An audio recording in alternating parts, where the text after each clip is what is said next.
सास के तेवर से बचकर रहना। हिंदी कहानी है। बारात की शहनाई की लय अभी भी कानों में गूंज रही थी कि मायके की सीढ़ियां पीछे छूट गई और ससुराल का विशाल द्वार सामने डट गया। इसी का जो अभी अभी एक नवविवाहिता के तौर पर इस राठौर भवन में प्रवेश कर रही थी का हृदय सूखी पत्ती की भांति कांप रहा था। कार से कदम रखते ही मोहल्ले की बुजुर्ग और रिश्ते की कुछ महिलाएं जो रस्मों के बहाने इकट्ठी थी फुसफुसाने लगी। उनमें से एक, जिनकी आवाज में मिठास कम और चुभन अधिक थी, इशिका के पास झुकी और बोली, बेटी, अब किस्मत ने ही तुम्हारा फैसला किया है। तुम्हारी सास उर्मिला देवी, अरे पूरा इलाका इनके नाम से कांपता है। नियमों की इतनी पाबंद है कि इनके घर में भी तो पंखे भी इशारे पर चलते हैं। थोड़ी सी भी चूक हुई तो समझो धरती फट जाएगी। होश संभाल कर रहना, यहाँ बहू को सांस लेने का भी वक्त तय होता है। इशिका ने घूंघट की ओट से अपनी नई सास को देखा। उर्मिला देवी, चेहरे पर दृढ़ता, आंखों में तेज और चाल में ऐसा भाव कि कोई सेनापति भी लज्जित हो जाए। उन्होंने इशिका को देखा, न मुस्कुराई न आलिंगन किया, बस स्पष्ट स्वर में कहा, भीतर चलो, शुभ बेला बीत रही है।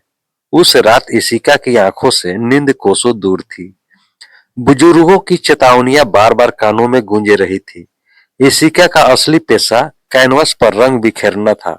भावनाओं को रेखाओं में ढालना ही उसकी सांसें थी। परंतु विवाह तय होते ही पिता ने समझाया था, बेटा, यह परिवार बहुत प्रतिष्ठित और रूढ़िवादी है। वहां एक कला विला नहीं चलेगा। ससुराल में घर गृहस्थी ही तुम्हारा पहला कर्तव्य है। अपनी पेंटिंग और ब्रश यहीं अलमारी में रखकर बंद कर दो। इशिका ने भारी मन से अपने सभी कैनवास, ईजल और रंगों के डिब्बे मायके की अटारी में सुरक्षित कर दिए। वह ससुराल तो आ गई, पर अपनी रूह वहीं छोड़ाई थी। अब उसकी दुनिया सिर्फ रसोई की चौखट और उर्मिला देवी के कड़े आदेशों तक सिमट जाएगी। यह सोचकर उसका गला भर आया। अगली भोर इशिका सूर्योदय से पहले ही जाग गई। भय था कि कहीं कोई काम छूट न जाए। शीघ्र स्नान कर वह रसोई घर पहुंच गई। अभी घड़ी में 5 भी बजे नहीं थे कि वह चाय तैयार करने लगी। तभी पीछे भारी कदमों की आहट गूंजी। इशिका का हृदय धड़कना भूल गया। उर्मिला देवी देहरी पर खड़ी थी। उन्होंने इशिका को सिर से पांव तक देखा। इतनी जल्दी क्यों जाग गई? आवाज में दृढ़ता थी। माँ चाय तैयार कर रही थी। इशिका हकला गई। घर में रसोइया है, वह कर लेगा। जाओ तैयार हो जाओ, आज मुंह दिखाई है। पल्लू संभाल कर पहनना।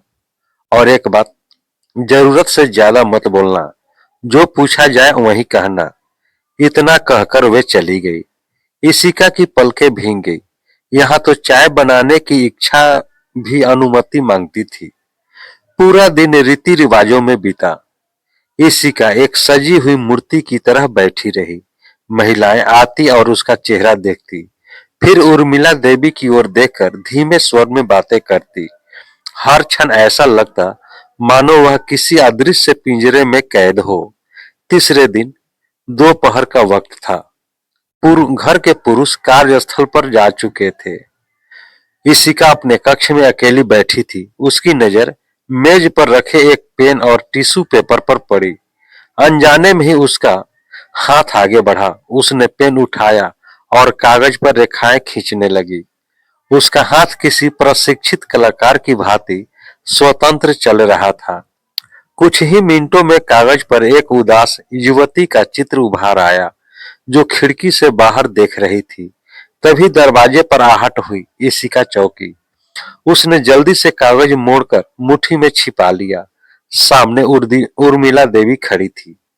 क्या छिपा रही हो? नजर से में बांझ की तेजी थी। कुछ नहीं माँ। इशिका का माथा पसीने से तर हो गया। हाथ खोलो, आदेश स्पष्ट था। कांपते हाथों से इशिका ने मुट्ठी खोली। उर्मिला देवी ने वह मुड़ा हुआ कागज लिया और सीधा किया। इशिका ने आंखें मूंद ली। अब तो डांट पक्की थी। कल्ला को कर्म से ऊपर रखने का आरोप लगेगा। उर्मिला देवी ने चित्र को गहराई से देखा। एक क्षण के लिए उनके चेहरे का भाव पढ़ पाना असंभव था। फिर उन्होंने इशिका की ओर देखा और बिना एक शब्द बोले कमरे से निकल गई। इशिका शिथिल होकर बिस्तर पर ढह गई। यह शांति आंधी से पहले की थी। शांति आंधी से पहले की थी।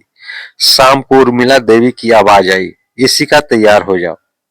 इशिका का हृदय धड़कना रुक सा गया। माँ जी कहाँ चलेंगी? डरते हुए पूछा। शायद मायके भेज रही है।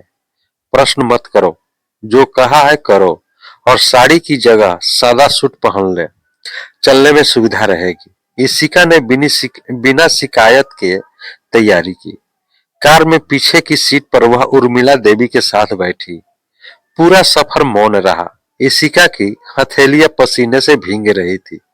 वाहन शहर के शोरगुल वाले हिस्से से निकलकर एक शांत उच्च वर्गीय बस्ती की ओर मुड़ गया। कार एक विशाल भवन के सामने रुकी, जिसके बोर्ड पर अंकित था रंगभूमि कला दीर्घा। इशिका को यकीन नहीं हो रहा था। वो हैरानी से उर्मिला देवी को देखती रही। उर्मिला देवी ने चालक को संकेत किया और कार से उतर गई। उतरो, उन्होंने इशिका से कहा। इशिका सम्मोहित सी उनके पीछे पीछे चल दी। दीर्घा की दीवारों पर उत्कृष्ट चित्र टंगे थे। रंगों की सुगंध ने इशिका के अंदर सोई कलाकार को जगा दिया। उर्मिला देवी सीधे प्रबंधक के पास पहुंची। उन्हें देखते ही वह खड़ा हो गया। नमस्कार राठौर जी, कैसे आना हुआ? उर्मिला देवी ने अपने बैग से वही मुड़ा हुआ कागज निकालकर काउंटर पर रखा। यह रेखा चित्र मेरी बहू ने बनाया है, मात्र 2 मिनट में, वो भी एक साधारण कागज पर। उर्मिला देवी की आवाज में एक अदृश्य गर्व था। बताओ, क्या तुम्हारे पास ऐसा कैनवास है जो इसके कौशल को संजो सके? इशिका के पैरों तले जमीन खिसक गई। वह अस्तबद्ध खड़ी अपनी सास को देख रही थी। उर्मिला देवी ने पीछे मुड़कर देखा। उनके चेहरे की कठोरता थोड़ी नरम पड़ गई थी। क्या देख रही हो? प्रबंधक पूछ रहे हैं कि तुम्हें तेल रंग चाहिए या एक्रिलिक? मुझे इनकी जानकारी नहीं, तुम खुद बताओ। माँ माँ यह इशिका का गला रूंध गया। आपने तो। उर्मिला देवी इशिका के निकट आई। उन्होंने उसके कंधे पर हाथ रखा। पहली बार वह स्पर्श कठोर नहीं बल्कि स्थिर और आश्वस्त करने वाला था। इशिका, उर्मिला देवी ने मृदु स्वर में कहा, जब मैं इस घर में आई थी तो मुझे लिखने का बहुत शौक था। मैं कविताएं रचा करती थी, पर उस दौर में बहू का पढ़ना लिखना पसंद नहीं किया जाता था। मेरी सास ने मेरी डायरी आग में डलवा दी थी। उसी दिन मैंने प्रतिज्ञा की थी कि यदि कभी मैं सास बनी तो अपनी बहू के सपनों को राख नहीं होने दूंगी। इशिका की आंखों से आंसुओं की धारा बह निकली। उर्मिला देवी ने अपने आंचल से उन्हें पूछा, रो मत बेटी। लोग कहते हैं मैं कठोर हूं, सख्त हूं।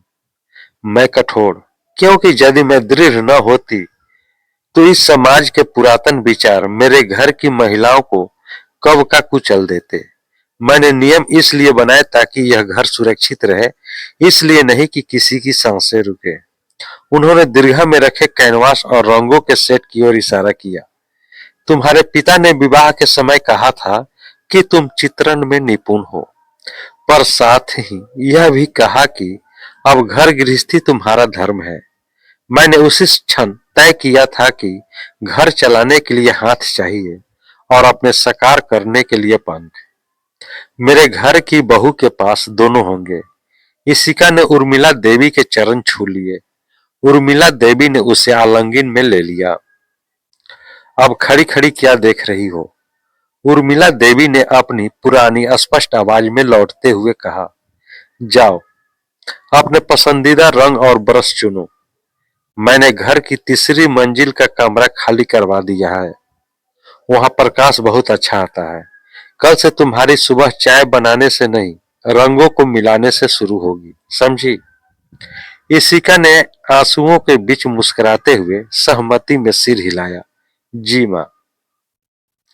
जब दुकानदार सामान बांध रहा था, इशिका को मोहल्ले की बुजुर्ग की बात याद आई। सास के तेवर से बचकर रहना। इशिका मन ही मन मुस्कुराई। हाँ, सास के तेवर तीखे जरूर थे, पर वे डराने के लिए नहीं, बल्कि समाज से लड़कर उसका खोया हुआ हुनर वापस दिलाने के लिए थे। उस दिन इशिका ने जाना कि नारियल का छिलका भले ही कड़ा हो, भीतर का गूदा उतना ही कोमल और मीठा होता है। उर्मिला देवी ने इशिका को केवल एक बहू का स्थान नहीं दिया था, बल्कि उसका अधूरा अस्तित्व लौटाया था। वापसी के वक्त इशिका की गोद में रंगों का दीवा था और हृदय में अपनी कठोर सास के लिए असीम सम्मान।